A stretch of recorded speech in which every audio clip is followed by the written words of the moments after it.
저녁 햇살이 먼지처럼 내려앉는 집안은 언제나처럼 고요했다. 시간은 텔레비전 옆에 놓인 낡은 개종시계의 느릿한 초침 소리에만 의지해 흘러갔다.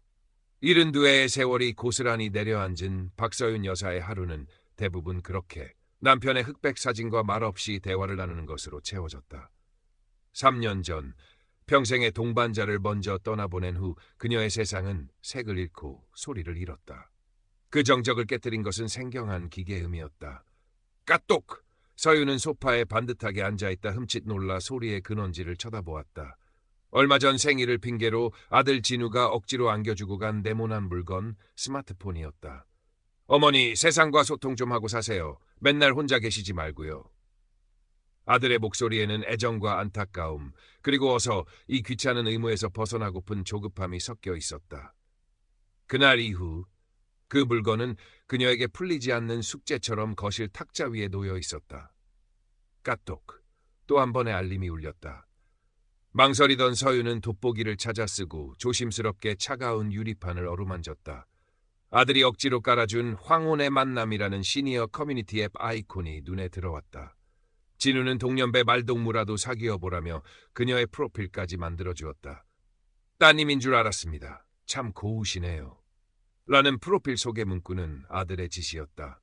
서윤은 얼굴이 화끈거려 당장 지우고 싶었지만 방법을 몰랐다. 오늘의 알림은 그 앱에서 온 것이었다.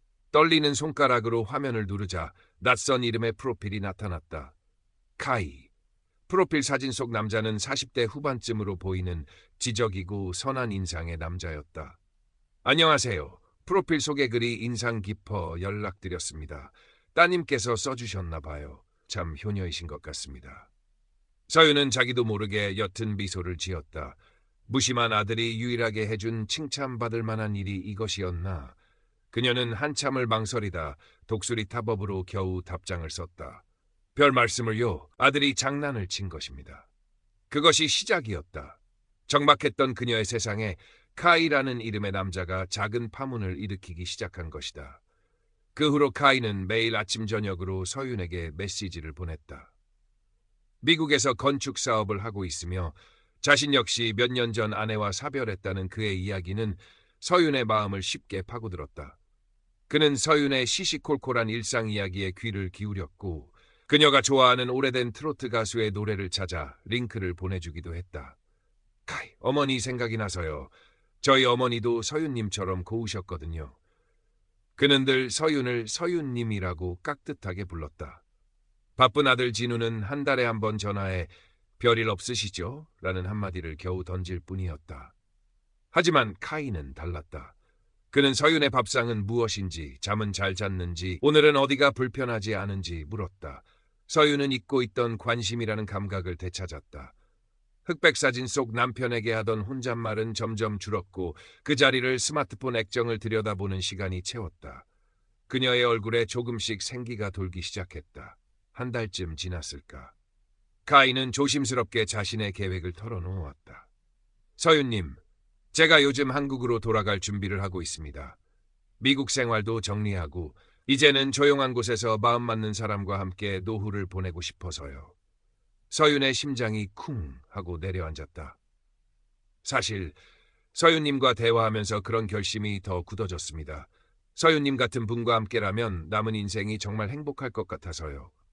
70이 넘은 나이에 가슴이 뛴다는 것이 가능한 일일까? 서윤은 상기된 얼굴로 화면을 쓸었다. 그날 이후 두 사람의 대화는 미래에 대한 희망으로 가득 찼다. 부산의 어느 바닷가에 작은 집을 얻어 함께 화초를 가꾸고 저녁에는 같이 장을 봐서 소박한 밥상을 차리는 풍경. 카이가 그려주는 미래는 서윤이 꿈에서나 그리던 것이었다. 그러던 어느 날 카이가 새로운 제안을 했다. 서윤님, 제가 요즘 재미를 보고 있는 투자가 하나 있습니다. AI 트레이딩이라고 인공지능이 알아서 주식 투자를 해주는 프로그램입니다. 제가 미국에서 사업 자금을 굴릴 때 쓰던 건데 아주 안전하고 수익률도 높습니다. 투자. 서윤에게는 낯선 단어였다. 평생 은행 예금밖에 모르고 살아온 그녀였다. 저는 그런 건 잘 모릅니다. 모르셔도 됩니다. AI가 다 알아서 해주니까요. 우리가 함께할 미래를 위해 조금이라도 자금을 불려놓으면 좋지 않겠습니까? 제가 쓰는 비공개 프로그램인데 특별히 서윤님께만 알려드리는 겁니다. 그는 우리라는 단어에 힘을 주었다. 서윤은 망설여졌다. 하지만 동시에 그의 제안을 거절하면 우리의 미래에 대한 그의 기대가 식어버릴까 두려웠다. 카이는 서윤을 안심시키기 위해 자신이 직접 만든 것이라며 투자 앱 설치 파일을 보내왔다. 앱의 이름은 오에이스였다.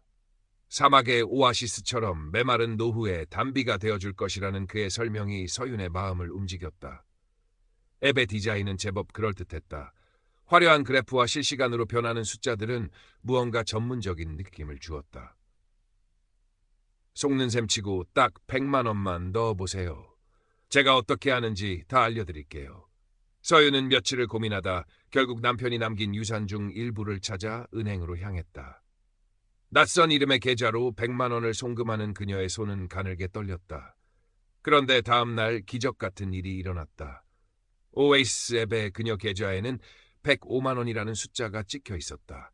하루 만에 5만 원이 불어난 것이다. 거 보세요. 제 말이 맞죠? 이제 시작일 뿐입니다, 서윤님. 화면 너머로 그의 뿌듯한 웃음소리가 들리는 듯했다. 서윤은 자신의 눈을 비겼다. 평생 땀 흘려 돈을 벌어온 그녀에게 이것은 마법과도 같았다. 의심은 눈 녹듯 사라지고 그 자리에는 더 큰 수익에 대한 기대와 카이에 대한 절대적인 신뢰가 자리 잡기 시작했다. 그녀는 그날 저녁 처음으로 남편의 사진을 보며 활짝 웃었다. 여보, 나 이제 외롭지 않을 것 같아요. 좋은 사람이 생겼어요. 당신도 축복해 줄 거죠? 사진 속 남편은 여전히 말이 없었다. 100만 원은 금세 200만 원이 되었고 200만 원은 500만 원이 되었다. 오에시스에 반해서 서윤의 자산은 매일같이 가파르게 불어났다. 그녀는 아침에 눈을 뜨면 가장 먼저 앱을 확인하는 것이 습관이 되었다. 화면 속 숫자가 올라갈 때마다 카이와 함께할 장밋빛 미래가 더욱 선명해지는 것 같았다. 카이는 그녀의 투자를 부추겼다. 지금이 기회입니다, 서윤님. 미국 증시에 큰 호재가 있어서 지금 투자금을 늘리면 한 달 안에 2배는 우습습니다. 우리 부산에 지을 집, 거실은 통유리로 해서 바다가 보이게 합시다. 그의 말에 서윤은 남편이 남긴 사망보험금에 손을 댔다. 평생 무슨 일이 생길지 모른다며 악착같이 모아온 그녀의 마지막 보루 같은 돈이었다. 몇천만 원 단위의 돈이 카이가 알려준 계좌로 흘러들어갔다. 계좌의 주인은 매번 다른 사람이었지만 카이는 사업상 필요한 차명 계좌라며 그녀를 안심시켰다. 그의 말이라면 이제 무엇이든 믿을 수 있었다. 어느 날 저녁 아들 진우에게서 전화가 왔다. 한 달에 한 번 오는 의무적인 안부 전화였다. 어머니, 별일 없으시죠? 그럼 별일 없다. 나는 잘 지낸다. 서윤의 목소리는 평소보다 한 톤 높아져 있었다. 무언가 달라진 기운을 감지한 진우가 물었다. 무슨 좋은 일 있으세요? 목소리가 좋으시네. 아니다. 그냥 서윤은 망설였다. 아들에게 이 기쁨을 나누고 싶었지만 한편으로는 진우가 이해하지 못할 것이라는 생각도 들었다. 하지만 결국 자랑하고 싶은 마음을 참지 못했다. 요즘 내가 투자를 좀 한다. 아주 안전한 거다. 투자요? 어머니가요? 진우의 목소리에 의심이 가득했다. 그래, 아는 분이 도와줘서 하는 건데 수익이 아주 좋다. 너 용돈이라도 좀 보태줄까? 어머니, 무슨 투자인데요? 누구한테 맡기셨는데요? 진우의 목소리가 날카로워졌다. 서윤은 아들의 반응에 조금 기분이 상했다. 내가 알면 뭘 하니? 미국에 계신 아주 점잖은 분이다. 걱정 마라. 어머니, 그거 사기예요. 요즘 노인들 상대로 그런 사기 많다고 뉴스에 맨날 나오잖아요. 당장 그만두세요. 사기라니. 네가 그 사람을 뭘 안다고 그런 막말을 하니? 내가 네 엄마야, 어린애가 아니라고. 서윤의 목소리도 덩달아 높아졌다. 자신을 믿어주기는커녕 어린애 취급하며 다그치는 아들에게 서운함이 폭발했다. 자신을 이토록 믿어주고 존중해주는 카이와 아들은 너무나도 달랐다. 어머니, 제발 그 사람 이름이 뭔데요? 전화번호라도 줘보세요. 됐다. 너랑은 더할 말 없다. 나를 믿어주는 사람은 따로 있으니 너는 네 일이나 잘해라. 서윤은 일방적으로 전화를 끊어버렸다. 수화기를 내려놓은 그녀의 손이 분노로 떨렸다. 아무것도 모르면서 나를 유일하게 알아주는 사람을 사기꾼으로 몰다니. 그녀는 카이에게 메시지를 보냈다. 아들과 다퉜습니다. 우리의 일을 이해해주지 못하네요. 곧바로 답장이 왔다. 그럴 줄 알았습니다, 서윤님. 자식들이란 다 그렇죠. 부모의 새로운 행복을 시기하는 법입니다. 괜찮습니다. 우리 둘만 서로를 믿으면 됩니다. 제가 서윤님 곁에 있지 않습니까? 그의 위로에 서윤의 마음은 눈 녹듯 풀렸다. 그래, 진우는 나를 이해하지 못해. 나를 진정으로 위하고 생각해주는 사람은 카이뿐이야. 그날 이후 서윤은 아들의 전화를 받지 않았다. 그리고 아들에 대한 서운함과 반발심은 그녀를 더 깊은 수렁으로 밀어넣었다. 그녀는 카이의 말에 따라 적금 통장을 깨고 가지고 있던 작은 땅을 처분했다. 오에시스 앱의 자산은 어느새 2억 원에 가까워지고 있었다. 화면 속 숫자는 그녀에게 부와 행복, 그리고 카이와의 완벽한 미래를 약속하는 듯했다. 그녀는 마지막으로 자신이 살고 있는 이 낡은 연립주택을 담보로 대출을 받기로 결심했다. 이 돈만 넣으면 카이가 말한 성공적인 은퇴가 완성될 터였다. 은행 창구에서 주택담보대출 서류에 서명을 하며 서윤은 잠시 망설였다. 남편과 함께 평생을 보낸 추억이 깃든 집이었다. 하지만 곧 고개를 저었다. 낡은 추억에 얽매여 있을 순 없지. 나에게는 새로운 미래가 기다리고 있는데. 대출금 5천만 원이 통장에 들어오자마자 그녀는 망설임 없이 카이가 알려준 계좌로 전액을 송금했다. 이제 모든 준비는 끝났다. 그녀는 오에이스 앱을 열었다. 총 자산 2억 4,700만 원. 그녀는 숫자를 보며 흐뭇하게 웃었다. 이제 정말 한국으로 돌아올 카이를 기다리기만 하면 되었다. 며칠 뒤 카이에게서 다급한 메시지가 왔다. 서윤님, 큰일 났습니다. 제가 지금 갑자기 세무조사를 받게 되었습니다. 자업 자금 출처를 증명해야 하는데 서윤님이 투자하신 돈이 문제가 될 수 있습니다. 서윤의 심장이 철렁했다. 걱정 마세요. 방법이 있습니다. 오에시스 계좌에 있는 돈을 잠시 제 미국 법인 계좌로 옮겨서 자금 증빙을 하고 조사가 끝나면 바로 다시 서윤님 계좌로 돌려드리면 됩니다. 우리 미래를 위한 일입니다. 잠시면 됩니다. 그의 말은 논리적이었다. 서윤은 의심할 여지가 없었다. 하지만 바로 그때 마침 미국에 사는 손자에게서 영상통화가 걸려왔다. 할머니, 저 다음 학기 등록금 때문에 그런데 혹시 조금만 보태주실 수 있어요? 순간 서윤의 머릿속에 좋은 생각이 스쳤다. 마침 잘 됐다. 이 기회에 오에이스 앱에서 돈이 정말로 인출되는지 확인해 볼 수 있겠구나. 그럼요. 우리 강아지 등록금인데 당연히 해줘야지. 얼마나 필요하니? 서윤님, 지금은 곤란합니다. 세무조사 때문에 계좌가 동결될 위험이 있습니다. 일단 제 말대로 손주 등록금입니다. 딱 1,000만 원만 먼저 인출하고 나머지를 보내드리면 안 될까요? 급한 일이라서요. 서윤은 단호하게 말했다. 카이는 잠시 말이 없더니 마지못해 동의했다. 알겠습니다. 그럼 1,000만 원만 인출 신청을 하세요. 대신 인출이 확인되는 대로 나머지 금액은 바로 제게 보내주셔야 합니다. 약속하시는 겁니다. 서윤은 오에이시스 앱에서 처음으로 인출 신청 버튼을 눌렀다. 1,000만 원. 신청이 완료되었다는 메시지가 떴다. 이제 통장에 돈이 들어오기만 기다리면 되었다.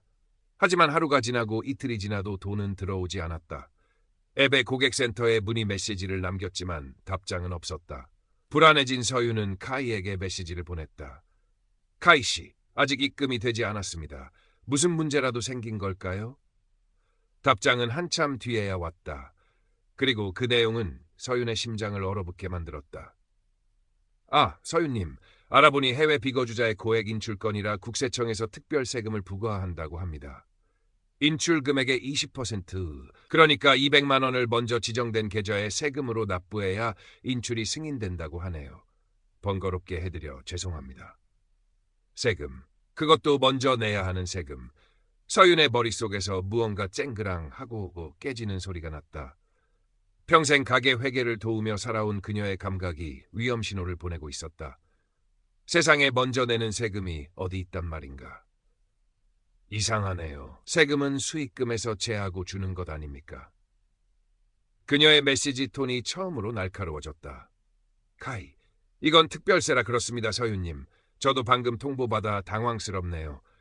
어서 200만 원을 처리해 주셔야 손주분 등록금을 보내드릴 수 있습니다. 카이의 말투는 여전히 정중했지만 어딘지 모르게 차가웠다. 더 이상 그녀를 위하는 따뜻함은 느껴지지 않았다. 그저 용건을 처리하려는 사무적인 태도뿐이었다. 서윤은 떨리는 손으로 스마트폰을 내려놓았다. 거실은 여전히 고요했지만 이제 그 고요함은 평화가 아닌 질식할 듯한 공포로 다가왔다. 개종식의 초침 소리가 망치처럼 그녀의 머리를 때렸다. 아들의 외침이 귀에서 울렸다. 어머니, 그거 사기예요. 아니야, 아닐 거야.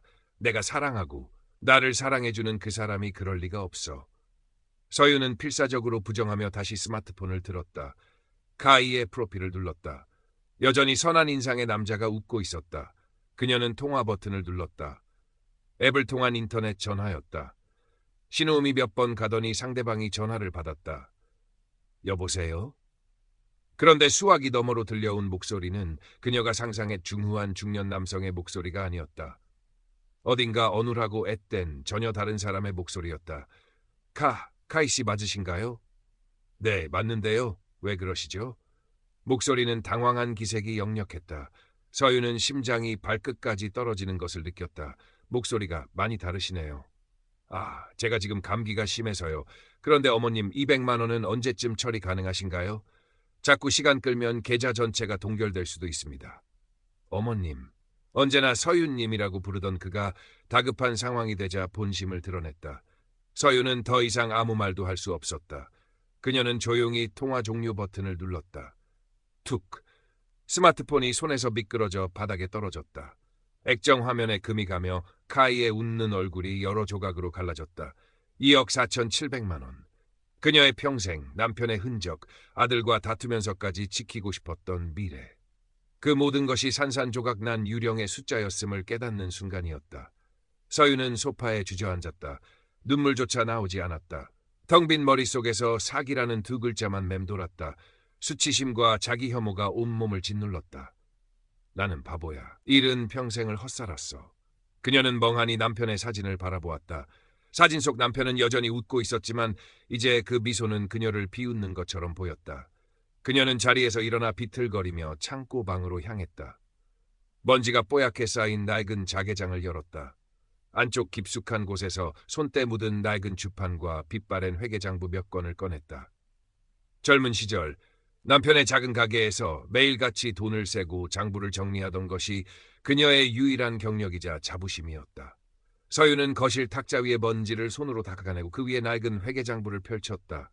그리고 옆에는 금이 간 스마트폰을 놓았다. 그녀는 돋보기를 꺼내 눈에 썼다. 희미하게 떨리던 눈빛이 장부의 네모난 칸을 마주하자 거짓말처럼 차갑고 날카롭게 변하기 시작했다. 그래, 어디 한번 해보자. 그녀의 입에서 나온 것은 울음이 아니었다. 평생을 숫자의 정직함 속에서 살아온 한 여자의 서늘한 선전포고였다. 그날부터 박서윤의 집은 전쟁터가 되었다. 그녀는 식음을 전폐하고 카이와의 싸움에 몰두했다. 잠자는 시간도 잊은 채 금이 간 스마트폰 액정을 들여다보며 지난 몇 달간의 기록을 파헤쳤다. 첫 번째 작업은 카이와의 모든 대화 내용을 회계장부의 수기로 옮겨 적는 것이었다. 날짜와 시간, 대화 내용, 그리고 그 대화로 인해 자신이 어떤 감정을 느꼈고 어떤 행동을 했는지까지 꼼꼼하게 기록했다. 2025년 3월 15일 오전 9시 12분 카이 첫 메시지. 어머니 생각이 난다는 말에 외로움이 위로받는 느낌. 2025년 4월 22일 오후 10시 30분 투자 첫 권유. 우리의 미래란 단어 사용. 거절에 대한 두려움 발생. 사랑과 희망의 언어였던 대화들은 이제 차가운 장부 위에서 그녀의 심리를 조종하기 위한 비용과 자산 항목처럼 분석되었다. 감을 배제하고 나니 카이의 모든 말은 철저하게 계산된 스크립트였음이 명확하게 보였다. 두 번째 작업은 입금 내역 정리였다. 그녀는 은행에 찾아가 모든 거래 내역서를 발급받았다. 100만 원부터 5천만 원에 이르기까지 총 12번에 걸쳐 입금된 내역. 돈이 들어간 계좌의 주인은 모두 달랐다. 김민수, 이영희, 박철민, 카이가 말했던 차명 계좌라는 변명. 서윤은 각 계좌 번호와 예금주 이름, 입금 날짜와 금액을 일목요연하게 표로 정리했다. 세 번째 작업은 오에시스 앱 자체를 분석하는 것이었다. 그녀는 매일같이 찍히던 수익률을 역으로 계산했다. 이상한 점이 발견되었다. 수익률은 시장 상황과 관계없이 거의 매일 0.5%에서 1.2% 사이로 꾸준히 상승했다. 주식 시장에 폭락이 있었던 날조차도 그녀의 계좌는 마법처럼 수익을 냈다. 그것은 실제 투자가 아니라는 명백한 증거였다. 서윤은 인터넷 검색을 통해 가짜 투자 앱의 특징을 공부했고 오에시스 앱의 조잡한 UI와 허술한 보안 시스템, 그리고 존재하지 않는 고객센터까지 모든 것이 사기 앱의 전형과 일치함을 확인했다. 며칠 밤을 새운 그녀의 눈은 켜했지만 그 안에는 이전과 다른 형령한 빛이 돌았다. 절망과 수치심이 있던 자리에 냉철한 분노와 반드시 내 손으로 끝을 보겠다는 결연한 의지가 들어찼다. 그녀의 낡은 회계장부는 이제 단순한 기록이 아니었다. 그것은 사기 조직의 범죄 행각을 낱낱이 기록한 세상에서 가장 날카로운 무기였다. 모든 정리를 마친 날 서윤은 아들 진우에게 전화를 걸었다. 지난번의 다툼 이후 처음이었다. 진우야, 주말에 시간 좀 내다오. 할 말이 있다. 서늘하고 차분한 어머니의 목소리에 진우는 무언가 심상치 않은 일이 벌어졌음을 직감했다. 주말 오후 진우는 무거운 마음으로 어머니의 집을 찾았다. 현관문을 열자 집안의 풍경에 그는 할 말을 잃었다. 거실 탁자 위에는 수십 장의 은행 거래 내역서와 서류들이 펼쳐져 있었고 그 중앙에는 빼곡하게 무언가 적힌 낡은 회계장부가 놓여 있었다. 그리고 그 앞에 며칠 밤을 샌 사람처럼 초췌하지만 등은 꿋꿋하게 편 채 앉아있는 어머니가 있었다. 어머니, 이게 다 앉아라. 서윤의 말에는 거부할 수 없는 힘이 있었다. 진우는 홀린 듯 어머니의 맞은편에 앉았다. 서윤은 아무 말 없이 장부를 그의 앞으로 밀었다. 장부의 첫 페이지에는 날카로운 필체로 이렇게 쓰여 있었다. 사기꾼 최민준 거래 내역 및 손익계산서. 진우는 천천히 장부를 넘겼다. 첫 장부터 마지막 장까지 어머니가 정리한 내용은 충격 그 자체였다. 날짜별 대화 내용 분석, 심리 변화 추이, 입금 계좌 목록, 가짜 앱의 수익률 조작 증거. 그것은 감정에 휩쓸린 피해자의 하소연이 아니었다. 수십 년 경력의 베테랑 회계사가 작성한 냉철한 감사 보고서와도 같았다. 특히 마지막 장에는 손익계산서가 정리되어 있었다. 차변 손실, 현금성 자산 예금 손실 1억 9천만 원, 부동산 담보 대출 발생, 부채 증가 5천만 원, 정신적 피해 보상, 아들과의 갈등, 측정 불가, 총 손실액 2억 4천만 원, 플러스 이익 없음. 진우는 마지막 장을 덮고 떨리는 손으로 얼굴을 감쌌다. 어머니가 평생을 바쳐 이룩한 모든 것, 그리고 자신이 무심코 지나쳐버린 시간들이 그를 질식시킬 듯 덮쳐왔다. 어머니, 제가 잘못했어요. 죄송합니다. 그의 목소리가 터져나왔다. 그거 사기예요. 라고 소리치기만 했을 뿐 어머니의 외로움을 들여다보려 하지 않았던 자신, 어머니의 말을 믿지 않고 어린애 취급했던 자신의 오만함이 비수처럼 가슴에 박혔다. 서윤은 말없이 아들의 어깨를 토닥였다. 그녀의 눈가도 붉게 젖어 있었다. 이제 와서 후회하면 뭘 하겠니? 지난 일이다. 그녀는 심호흡을 한번 하고 결연한 목소리로 말했다. 진우야, 나는 이대로 주저앉을 수 없다.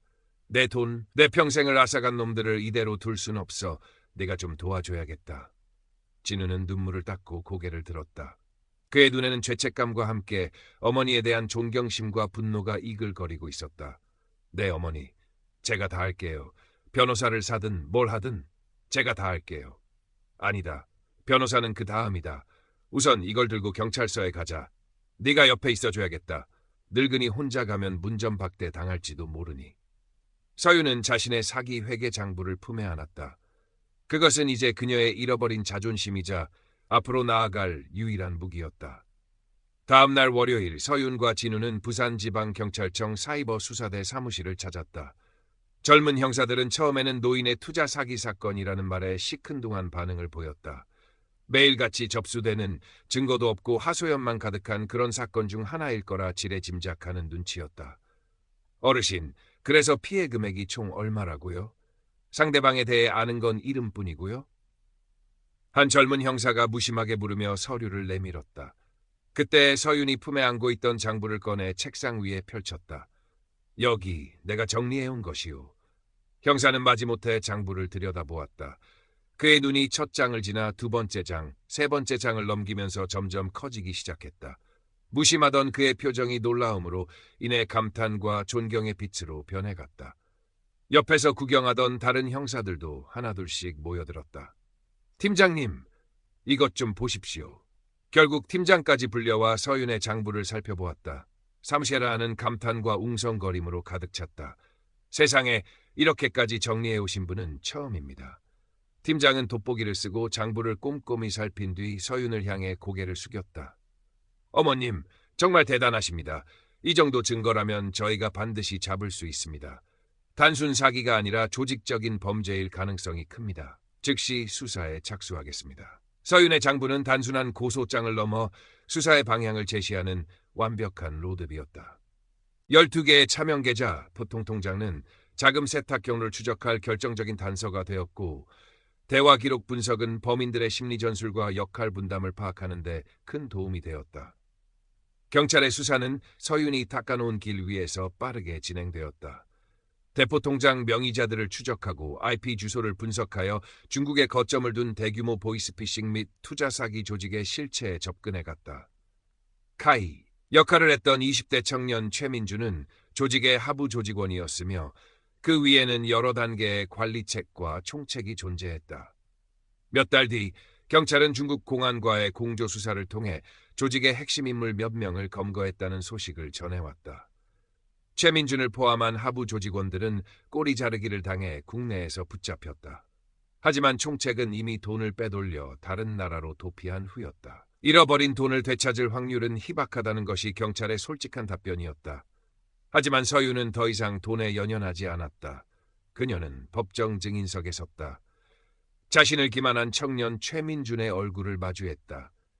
청년은 시종일관 고개를 숙이고 있었지만 서윤은 그의 눈에서 어떤 죄책감도 읽을 수 없었다. 서윤은 준비해온 원고 대신 자신의 목소리로 담담하게 말했다. 나는 당신에게 내 인생의 마지막 희망을 걸었소. 당신은 그 희망을 짓밟고 내 평생을 앗아갔지. 하지만 똑똑히 보시오. 나는 여기 이렇게 당신의 범죄를 증명하기 위해 서 있소. 당신은 내 돈을 훔쳐갔을지언정 내 자존심까지 훔쳐가지는 못했소. 그녀의 목소리는 작았지만 법정안을 가득 채우는 힘이 있었다. 재판이 끝나고 나오는 그녀의 곁을 아들 진우가 든든하게 지키고 있었다. 시간이 흘렀다. 서윤의 집 거실, 남편의 사진 옆에는 새로운 사진이 하나 놓였다. 디지털 금융 사기 예방 명예교사 박서윤이라고 쓰인 위촉패를 들고 아들과 함께 환하게 웃고 있는 사진이었다. 사건 이후 그녀의 이야기는 언론을 통해 알려졌다. 그녀의 사기 회계 장부는 많은 사람들에게 큰 경각심과 감동을 주었다. 그녀는 자신의 경험을 나누어 달라는 경찰과 노인복지관의 요청을 받아들였다. 오늘도 서윤은 부산의 한 노인복지관 강당에 서 있었다. 꽉 찬 객석에는 그녀와 비슷한 세월을 살아온 얼굴들이 가득했다. 그녀는 더 이상 낡은 진주 브로치를 하지 않았다. 대신 깔끔한 정장 차림으로 마이크 앞에 섰다. 여러분, 저는 사기를 당했습니다. 평생 모은 돈을 모두 잃었습니다. 객석이 조용해졌다. 그녀는 잠시 말을 멈추고 객석을 둘러보았다. 하지만 저는 오늘 여러분 앞에 피해자로 서 있는 것이 아닙니다. 저는 제 삶을 되찾기 위해 싸웠고 제 존엄을 제 손으로 지켜낸 사람입니다. 돈은 잃었지만 더 소중한 것을 얻었습니다. 그녀는 연단 옆에 놓인 자신의 사기 회계 장부를 들어 보였다. 이것이 제 무기였습니다. 그리고 제가 오늘 여러분께 알려드리고 싶은 것은 우리 모두에게 이런 무기가 있다는 것입니다. 의심하고 기록하고 질문하십시오. 절대 부끄러워하거나 숨지 마십시오. 우리의 삶은 이름도 얼굴도 모르는 사기꾼들에게 내어줄 만큼 하찮지 않습니다. 서윤의 말에 객석에서 박수가 터져나왔다. 그 박수 소리를 들으며 서윤은 비로소 깨달았다. 사막의 오아시스는 달콤한 말을 속삭이는 낯선 이가 만들어주는 신기루가 아니었다. 그것은 절망의 폐허 속에서도 스스로의 힘으로 일어서서 타인과 손을 잡고 함께 걸어갈 때 비로소 발견되는 것임을. 그녀의 메마른 노후는 이제 새로운 사명감과 사람들 사이의 온기로 다시금 촉촉하게 채워지고 있었다. 그녀의 진짜 인생 2막이 이제 막 시작된 것이다.